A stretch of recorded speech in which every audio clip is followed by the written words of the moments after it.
Ano yan? Ay. Luya yan, guys. Kailangan mag-brown siya ng konti, yung luya. Inuna ko yan. Luya, bawang, sibuyas, para pampalis ng lansa yung luya. Yan. Kung hindi naman kailangan. Yan na yung chicken natin. Yan na yan. Halo yan, tatakpan ko muna yan para maging brown ng konti. Guys, nilagyan ko ng kunting suka. Wala pang dalawang kutsarita. Para maalis lang yung lansa ng manok. Diyan na guys yung kalahati ng gata. Yan, para maluto ng maigi yung manok.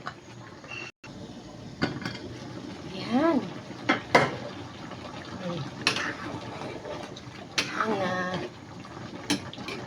Luto na yan guys. Lagay na natin yung gulay. Lagyan na natin yung gulay. Sayang kasi yung gulay.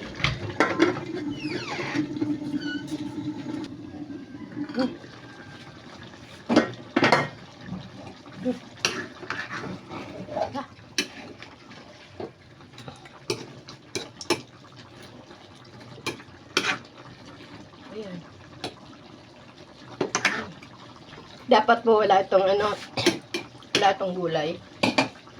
Sayang kasi itong gulay biniling la kahapon. Akala namin gugulayin. Kaya ayan.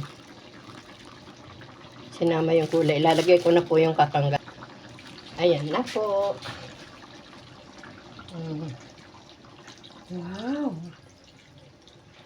Kailangan hahaluin yan bago pa siya kumulo para hindi magbubuo-buo yung gata. Kasi pag nagbuo-buo, parang nakukulangan yung gata.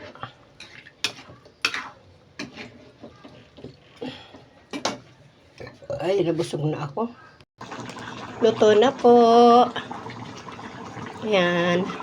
Tuwan-tuwa na naman yung nagpaluto nito. Kakanggata talaga yung aming pagkakagata. O, diba?